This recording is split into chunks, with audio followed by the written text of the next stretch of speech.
বন্ধুরা, বাংলাদেশ নিজেদের কফিনে শেষ পেরেক পুঁততে শুরু করে দিয়েছে, যেখানে এখন ভারত বিরোধিতার চক্করে মোহাম্মদ ইউনূস সরকার সরাসরি ভারত থেকে সুতো আমদানিতে বন্ড সুবিধা ব্যান করার পরিকল্পনা করছে, যা কিন্তু বাংলাদেশের ইকোনমিকে রাতারাতি ধ্বংস করে দেবে বলতে পারে। আর যেটা আমি শুরু থেকেই বলছি, তা আজ প্রমাণ হয়ে গেল যে মোহাম্মদ ইউনূস বেসিক্যালি ভারতকেই ফায়দা করে দিচ্ছে বাংলাদেশের ইকোনমিকে ধ্বংস করে, যাতে পরবর্তী সরকারকে ভারত নিজের ইশারায় নাচাতে পারবে। কিভাবে? তো বাংলাদেশের মিডিয়া প্রথম আলোর খবর অনুযায়ী ইউনূস সরকার বাণিজ্য মন্ত্রণালয়ে সুপারিশ করেছে যাতে ভারতীয় সুতো আমদানি সম্পূর্ণ বন্ধ করে দেওয়ার জন্য বন্ডের সুবিধা বাতিল করে দেওয়া যায়। অর্থাৎ সহজ ভাষায় বললে, গত ৮০-র দশক থেকে বাংলাদেশের সরকার ভারত থেকে আমদানি করা গার্মেন্টসের র মেটেরিয়াল, স্পেশালি সুতোর ওপর বন্ডের সুবিধা দিয়ে রেখেছিল, যাতে ভারতীয় সুতো বিনা কোনো ট্যারিফে অবাধে বাংলাদেশের বাজারে ঢুকতে পারে। কিন্তু এখন ইউনূস সরকার সেই সুবিধা তুলে নেবে। এতে করে ভারত থেকে যে সুতো বাংলাদেশে আমদানি করা হতো তার ওপর অতিরিক্ত ট্যারিফ চাপানো হবে।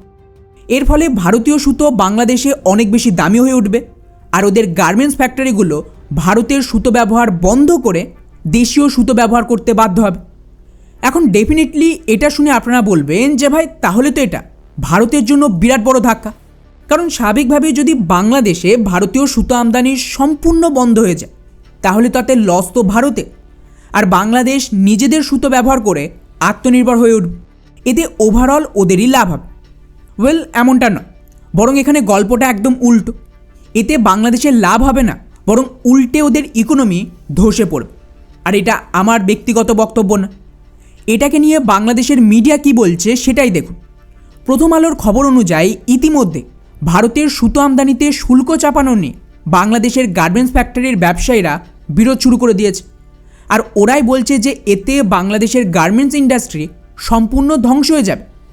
কিন্তু উল্টো দিকে বাংলাদেশের যে সুতো ব্যবসায়ীরা, তারা এই ভারতীয় সুতোর ওপর শুল্ক আরোপের জন্য দারুণ খুশি। ওরা বহুদিন ধরে এর জন্য বিরোধ করছিল, যার ফলস্বরূপ ইউনূস এই সিদ্ধান্ত নিয়েছে।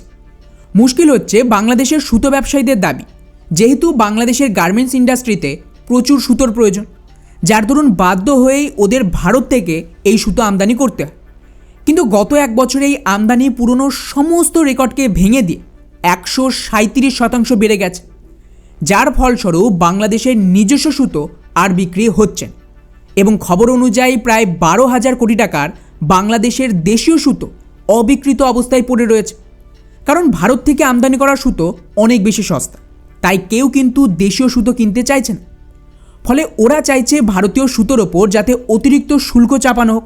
এতে ভারতীয় সুতো এতটাই দামি হয়ে যাবে যে বাধ্য হয়ে বাংলাদেশের গার্মেন্টস ব্যবসায়ীরা দেশীয় সুতো কিনবে। ফলে এখন প্রশ্ন দাঁড়াচ্ছে যে ভাই, এতে বাংলাদেশের ক্ষতি কিভাবে হবে আর ভারতের লাভটা কোথায়? ওয়েল, বিরাট বড় লাভ। আপনাদের হয়তো মনে আছে যে গত বছর এপ্রিল মাসে অলরেডি এই সুতো আমদানি থামানোর উদ্দেশ্যে মোহাম্মদ ইউনূস স্থলপথ দিয়ে ভারতীয় সুতো আমদানি ব্যান করে দেয়, যাতে ভারতীয় সুতো জলপথে আসে। এতে ট্রান্সপোর্টের খরচ বেড়ে যাবে এবং স্বাভাবিকভাবেই বাংলাদেশের দেশীয় সুতো ভারতকে রিপ্লেস করে দেবে। কিন্তু হয় এর উল্টো।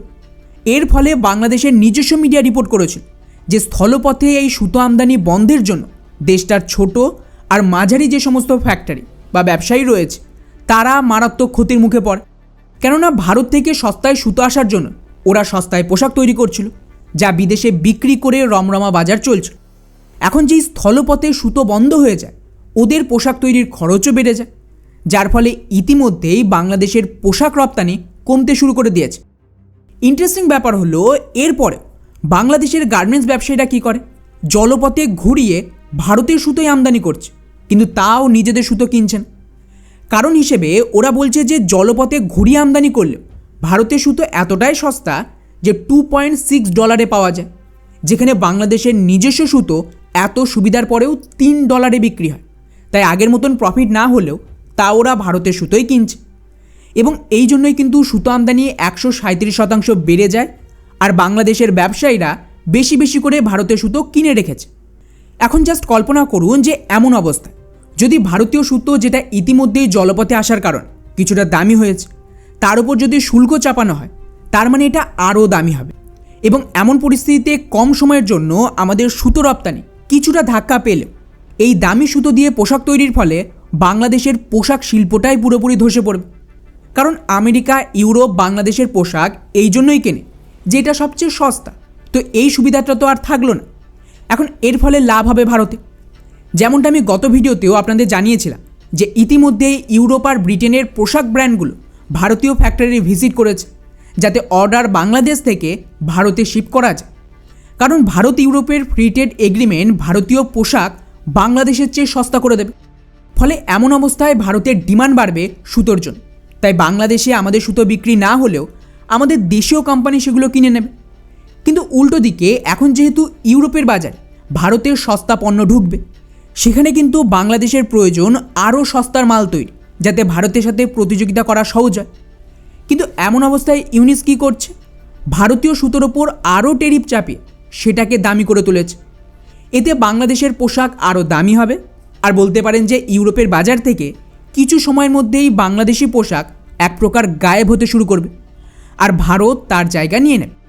ফলে স্পষ্টভাবে মোহাম্মদ ইউনিস ভারতের জন্য একের পর এক সুবিধা করে দিচ্ছে, যাতে ভারত বাংলাদেশের পুরো গার্মেন্টস বাজারকে দখল করে নিতে পারে। আর তার চেয়েও গুরুত্বপূর্ণ, যে দেশের ইকোনমি ভেঙে যায় সেই দেশ অন্যের ওপর মারাত্মকভাবে নির্ভর হয়ে পড়ে।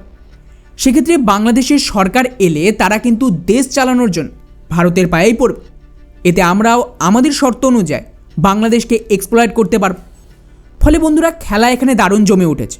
আমি চাই মোহাম্মদ ইউনিস যত তাড়াতাড়ি পারে এই ট্যারিফ ভারতের ওপরে চাপিয়ে দিক, যাতে ভারত ইউরোপের ডিল হলে ভারতের পোশাক ইউরোপের বাজার খুব তাড়াতাড়ি দখল করতে পারে। বাকি পুরো বিষয়টিকে নিয়ে আপনাদের কি মনে হয় নিচে অবশ্যই কমেন্ট করে জানাবেন। জয় হিন্দ।